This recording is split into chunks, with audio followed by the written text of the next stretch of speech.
अवधूत चिंतन श्री गुरुदेव दत्त. श्री स्वामी समर्थ. जय जय स्वामी समर्थ. नमस्कार स्वामी भक्त हो. तुमचं आपल्या महाराजांच्या भक्तिमार्ग एक मार्ग स्वामी सेवेचा ह्या यूट्यूब चॅनलवर पुन्हा एकदा मनापासून स्वागत. भक्तांनो, आत्तापर्यंत आपण स्वामींच्या सेवेत त्यांच्या भक्तांना आलेले अनेक अनुभव ऐकले आहेत, पाहिले आहेत. मात्र आजचा हा अनुभव अगदीच वेगळा आहे. आत्ता आपण स्वामींची सेवा करतो. आपल्याला स्वामींचे काही भक्तांना अनुभव येतात तर काहींना येतही नाहीत. परंतु हा अनुभव एका वयस्कर आजींना आलेला आहे आणि त्यांचा हा अनुभव त्यांच्या नातीने आम्हाला शेअर केलेला आहे. त्या आजींची इच्छा आहे की त्यांचा हा अनुभव इतर स्वामी भक्तांपर्यंत नक्कीच पोहोचवावा. म्हणून आजचा हा अनुभव आपण त्या आजींचा ऐकणार आहोत. तर त्यांची नात सांगते की तिचं नाव प्रणाली शिंदे आहे आणि तिच्या आजीचं नाव शांताबाई शिंदे आहे.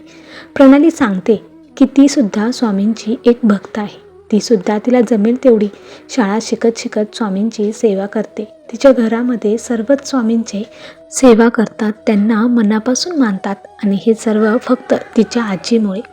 तर तिने तिच्या आजींचा हा अनुभव शेअर केला आहे. चला तर मग आजींच्या ह्या सुंदर अनुभवाला सुरुवात करूयात. तत्पूर्वी आपण जर भक्तिमार्ग एक मार्ग स्वामी सेवेचा ह्या यूट्यूब चॅनलवर नवीन असाल तर आत्ताच सबस्क्राईब करून स्वामी भक्तांना जॉईन व्हा. स्वामी भक्तांना स्वामी भक्त जोडूया आणि प्रत्येक कुटुंब स्वामीमय करूया. श्री स्वामी समर्थ. जय जय स्वामी समर्थ. तर त्या आजींचं नाव आहे शांताबाई शिंदे. तर त्या आजी सांगतात की माझं लग्न अगदी जुन्या पद्धतीने झालं. तेव्हा इतके काही सोयीसुविधा नव्हते, परंतु मी दिल्या घरी सुखी होते. मात्र तेव्हा घरं फार लांब लांब होती. आमची रानात वस्ती होती. तेथे माणसांची जास्त अशी वर्दळ नव्हती. मी, सासू सासरे आणि माझे मिस्टर असे आम्ही चौघच होतो. माझ्या लग्नानंतर एका वर्षाने काहीतरी आजारामुळे माझ्या सासूचे निधन झाले. ती मरण पावली. आता आम्ही तिघच होतो. आम्हाला शेती जास्त असल्यामुळे माझे मिस्टर आणि माझे सासरे हे दोघंही शेतीमध्ये सर्व काही पाहायचे. आता शेतीला जे काही लागणारं सामान होतं, म्हणजे बियाणे किंवा खत वगैरे जे काही लागायचं ते आमच्या गावामध्ये फारसं मिळत नव्हतं. त्यामुळे ते आणण्यासाठी आम्हाला दुसऱ्याच गावाला किंवा तालुक्याला जायला लागायचं. असंच एकदा राहण्यासाठी काहीतरी सामान हवं होतं म्हणून माझे मिस्टर ते आणण्यासाठी तालुक्याला गेले. आता त्यांना यायला उशीरच झाला. मात्र आता मी आणि माझे सासरे आम्ही दोघंच घरी होतो. माझे सासरे पण त्या दिवशी बाजारला गेले होते. आमच्या गावी आठवडी बाजार भरायचा, पण बाजार मात्र मोठा होता. तिथे दुकानं वगैरे सर्व काही होतं. म्हणजे आमच्या गावामध्ये त्याच्या बऱ्यापैकी सुखसुविधा होत्या. गावामध्ये एक छान असं मंदिरही होतं.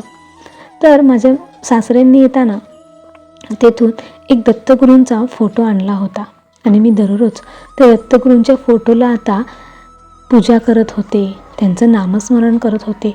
हळूहळू मला आता ते सेवा करणं आवडू लागलं होतं आणि त्याच्यातच मी स्वामींची देखील सेवा करायला सुरुवात केली होती. कारण त्या फोटोमध्ये पुढे स्वामी समर्थ बसलेले आणि मागे दत्तगुरू उभे होते. बाजूला एक गाय आणि कुत्रेसुद्धा होते. आता मला त्यांच्यामध्ये खूपच असं म्हणजे माझं त्याच्यामध्ये पूर्ण मन विरंगुळून जात होतं. कारण मी शेतात जात नव्हते. ते दोघं शेतातली कामं करत असायचे. अशातच आता मला दिवस गेले आणि मला एक छान असा मुलगा देखील झाला.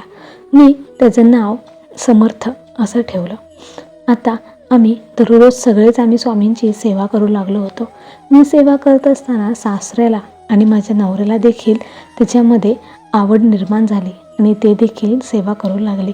ते नामस्मरण देखील करत होते. आता आमचं घर पूर्णपणे स्वामीमय झालं होतं. मात्र पुढे असे काही अडचणी येतील की ते आपण सांगू शकत नाही किंवा आपण त्याची कल्पनासुद्धा करू शकत नाही. असंच एकदा माझे मिस्टर तालुक्याला गेले होते आणि शेतामध्ये काहीतरी काम असल्यामुळे माझे सासरे देखील शेतातच थांबले होते. त्यांना रानाला पाणी द्यायचं होतं.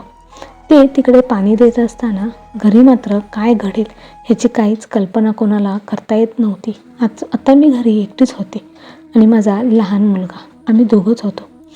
मग काय झालं, मुलाला माझ्या अचानकच ताप आला. खूप तो इतका तापाने फणफणत होता की त्याच्या अंगालाच अगदी चटके बसत होते. मी मिठाचे वड्या करून त्याच्या अंगावर ठेवत होते, मात्र त्या मिठाच्या पाण्याचा देखील काहीच फरक पडत नव्हता. आता मला जास्तच भीती वाटत होती, कारण मुलगा माझा फक्त 7 महिन्यांचा होता.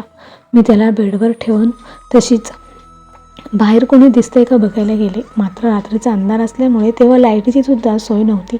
तेव्हा कंदिलाच्या उजेडातच सर्व काही दिसायचे. मी कंदिलाच्या लाईटने सगळीकडे बघत होते, मात्र मला कोणीच आजूबाजूला दिसलं नाही. आता ह्या वेळेला मी काय करणार होते, कारण तेव्हा मोबाईलची वगैरे काहीच सुविधा नव्हत्या. माझ्या मिस्टरांना देखील मी कसं बोलू आणि सासऱ्यांनाही कसं बोलू मला काहीच समजत नव्हतं. अशातच मला कोणीतरी बाहेर फिरत असल्याचा भास झाला. मी कंदील तसाच धरून पाहिलं तर एक केशरी वस्त्रामध्ये एक साधू होते. ते अगदी तेजस्वी असे दिसत होते. त्यांच्या कपाळावरती टिळा होता, कानाला सुद्धा त्यांनी टिळे लावले होते, गळ्यामध्ये माळ घातली होती, दंडाला बाजू बंद होते. ते इतके तेजस्वी दिसत होते की मला वाटलं की साक्षात परमेश्वरच अवतारी असावेत. मी त्यांना पाणी दिले, त्यांच्या मी पाया पडले आणि त्यांना म्हणले की बाबा, माझा मुलगा तापाने खूप फणफण करत आहे आणि घरीसुद्धा कोणी नाही आहे. मला काय करावे काही समजत नाही. तो फक्त 7 महिन्यांचा आहे.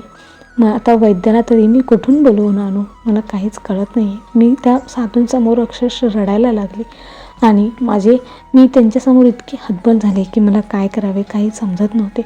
मी त्या साधूंना आतमध्ये घेतले आणि ते साधू बेडवरती बसले. त्यांनी माझ्या बाळाला मांडीवर घेतलं, त्याच्या डोक्यावरून हात फिरवला आणि म्हणाले की काही काळजी करू नकोस. अगं, ज्यांच्यावरती स्वामींचा हात असतो ना, त्यांना कधीच अडचणी स्पर्शसुद्धा करू शकत नाहीत.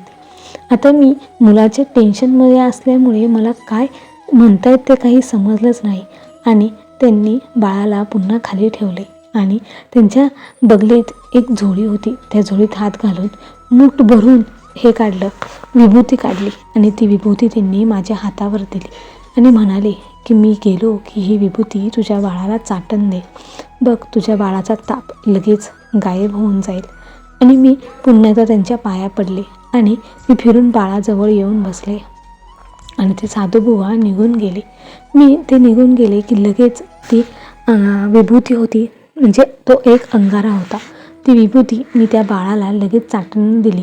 त्याने ती चाटली आणि थोड्या वेळानेच बाळाचा ताप अगदी पूर्णपणे निघून गेला आणि तो रडत होता. तो रडायचा देखील थांबला. मी म्हटलं ही स्वामींचीच कृपा. आणि मी बाळाला झोपून पुन्हा बेडवरून खाली उतरून पाहते तर काय, जिथे मी स्वामींच्या पाया पडले होते तिथे 2 चाफ्यांची फुलं होती. मला स्वामी घरी आले पण ते समजलेच नाही.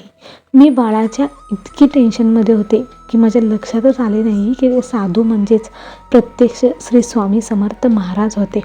मी तिथेच स्वामींच्या पाया पडले आणि म्हटलं की स्वामी, तुमची खरंच लीला खूपच मोठी आहे. मी तुमची सेवा केली आणि आज तुम्ही माझ्या बाळाला वाचवलंत. तुमची सेवा केल्याने कधीच काहीच व्यर्थ जात नाही. तुम्ही त्यांच्या भक्तांच्या संकटात नेहमीच उभे राहता आणि हा जो माझा मुलगा आहे त्यांचीच ही प्रणाली मुलगी आहे. भक्तांनो, मला माझी नात त्याच्या मोबाईलवरती मला स्वामी समर्थांचे अनुभव दररोज ऐकायला देते. ते अनुभव ऐकूनच मला असं वाटलं की मला आलेला अनुभवसुद्धा मी इतरांना नक्कीच सांगावा. आणि भक्तांनो, आज माझा मुलगा अगदी व्यवस्थित आहे. त्याचे लग्न झाले, त्यालासुद्धा एक मुलगा मुलगी अशी 2 अपत्य आहेत. भक्तांनो, मला त्या मुलाच्या नंतर काहीही झाले नाही, परंतु तो मुलगा म्हणजेच मला स्वामींनी दिलेली भेट आहे. श्री स्वामी समर्थ. तर भक्तांनो, आपण पण स्वामींची सेवा करत असतो तेव्हा आपल्याला स्वामी काही संकेत देतात किंवा जेव्हा आपण अडचणीत असतो तेव्हा स्वामी समर्थ नकळत आपली कुठल्या ना कुठल्या रूपात मदत करून जातात, मात्र आपल्याला ते कधीच कळत नाही. असेच आहेत स्वामी, जे प्रत्यक्षरित्या नाही तर अप्रत्यक्षरित्या त्यांच्या भक्तांना मदत करतात आणि त्यांच्या पाठीशी सदैव उभे राहतात. त्यांच्या भक्तांवरती नेहमीच मायेचा, प्रेमेचा हात हा असतोच, फक्त आपल्याला तो ओळखता आला पाहिजे. तर तुम्हाला ह्या आजींचा अनुभव कसा वाटला हे आम्हाला कमेंट करून नक्की सांगा आणि ह्या आजींच्या अनुभवाला एक लाईक नक्की द्या आणि कमेंटमध्ये श्री स्वामी समर्थ जरूर टाईप करा, कारण महाराजांचं मुखात घेतलेलं नाम कधीच वाया जात नाही. महाराज त्याचं फळ आपल्याला नक्कीच देत असतात. श्री स्वामी समर्थ. भक्तांनो, तुम्हाला पण जर स्वामी समर्थांच्या सेवेमध्ये काही अनुभव आले असतील आणि ते तुम्हाला इतर स्वामी भक्तांसोबत शेअर करायचे असतील तर ते तुम्ही आम्हाला नक्की पाठवू शकता. आम्ही ते इतर स्वामी भक्तांपर्यंत नक्की पोहोचवू. आणि जर तुम्ही भक्तिमार्ग एकमार्ग स्वामी सेवेचा ह्या यूट्यूब चॅनलवर नवीन असाल तर आत्ताच सबस्क्राईब करून स्वामी भक्तांना जॉईन व्हा. स्वामी भक्तांना स्वामी भक्त जोडूया आणि प्रत्येक कुटुंब स्वामीमय करूया. श्री स्वामी समर्थ. जय जय स्वामी समर्थ. धन्यवाद.